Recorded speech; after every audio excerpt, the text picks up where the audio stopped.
House is more than walls and a roof. It's a canvas of dreams. Your house is a place where laughter will echo and memories will be made over time. But before a house becomes a home, someone must make a decision. And that decision will be to either buy, to sell, or move on. And in that moment, logic may whisper, but emotions will be very, very loud. This is the power of real estate psychology, which is the invisible force guiding decisions way before logic kicks in. Why do some buyers say yes the moment they step into a particular property? Why do others hesitate even when everything seems perfect? And why do some sellers hold on to their properties for way too long only to regret it later? The case of emotions does not only affect those who are buying property, it affects property developers as well. How, you may ask? Well, imagine seeing a property through right from when it was just a simple vision all the way through to bringing that vision to life by working with professionals such as architects, engineers, and contractors, and finally finishing the project and getting to the point of selling it and handing over ownership of that project. And you know very well that that project is sort of your baby. I mean, you can't convince me that a developer will not feel some attachment to his project. No matter how much of a business person you are, definitely you'll feel some form of emotional connection to the projects that you build.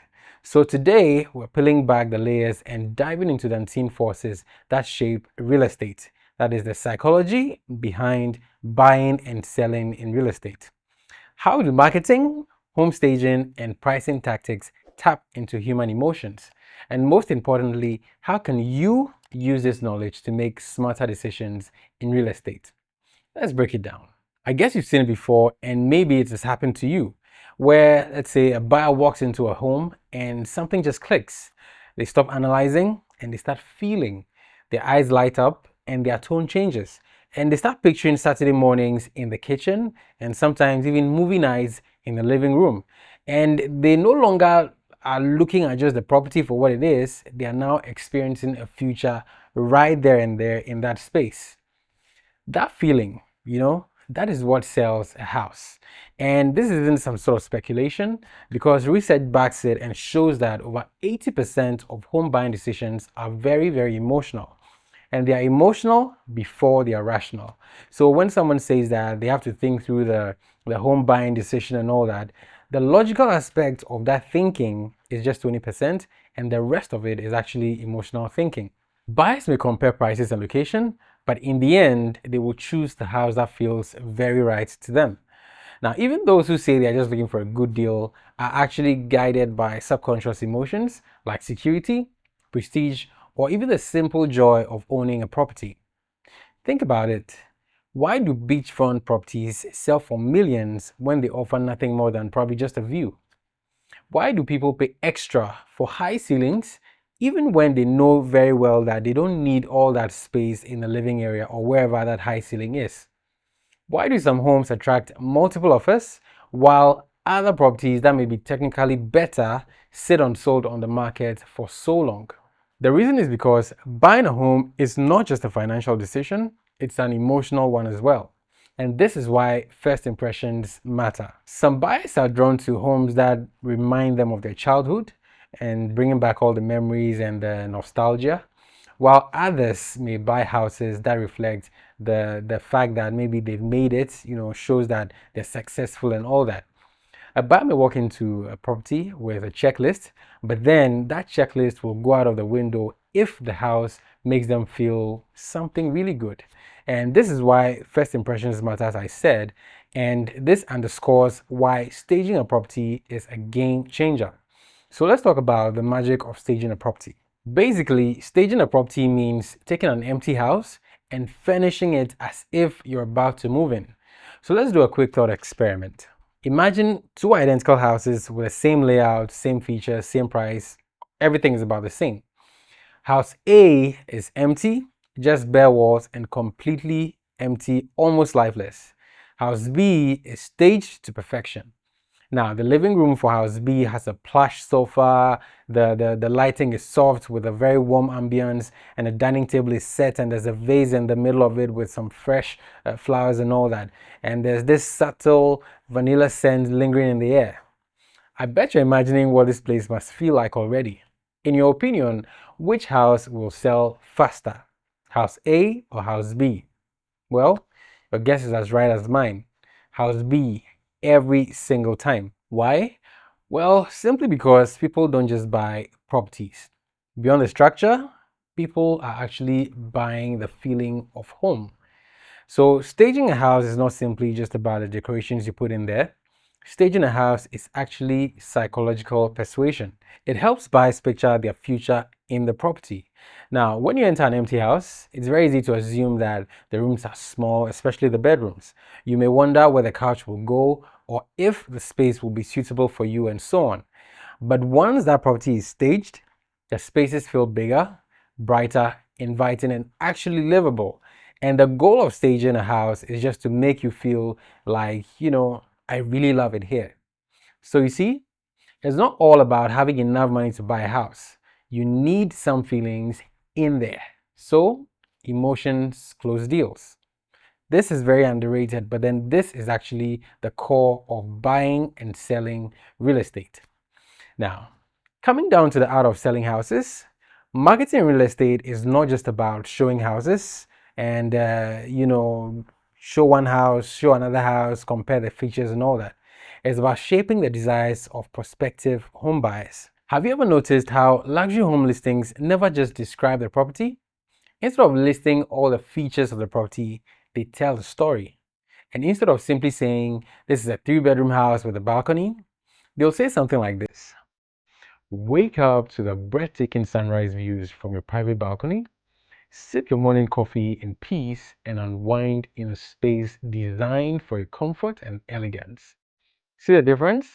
One is a fact and the other is a dream. Same house, different feeling. So good marketing, as you see, taps into your aspirations. It makes people see themselves in the home before they even step inside. And this is why when you look at high-end property listings, they use very cinematic video tours, lifestyle photography, and immersive storytelling, which pulls you in to that property and makes you feel like you're a part of it. You can experience the emotions and aspirations that are being transmitted to you.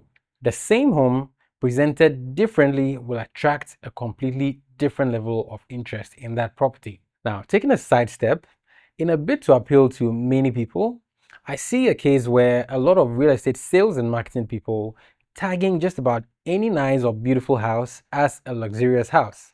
Well, I beg to differ, but then I'll reserve my thoughts for another episode.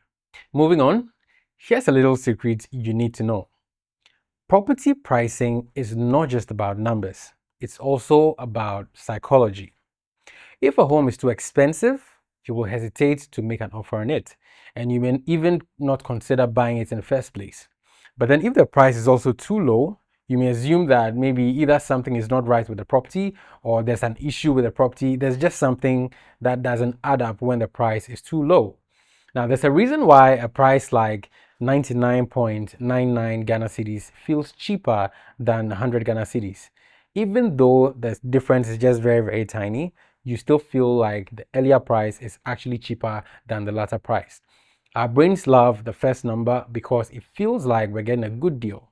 And this is why a developer may price a property at 1,999,500 cedis instead of just saying the property is going for 2 million Ghana cedis. Smart sellers understand this thing, and so they end up pricing their properties very strategically, thereby creating some form of urgency without undervaluing the property they're marketing. And as a developer, if you find yourself pricing your properties based on your emotions, you may want to take a step back and get a professional valuation done on the property to guide your listing price, which will rely heavily on data and not your feelings.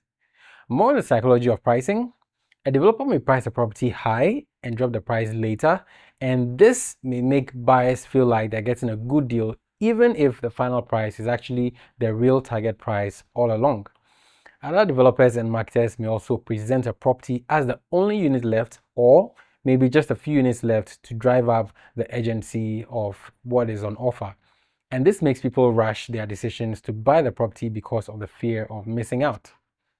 In Ghana, many sellers sometimes hold on way too long to the properties and they expect the perfect buyer to come along. But then buyers don't operate in isolation. They will compare available property options, and if your price is not competitive enough, they may just move on.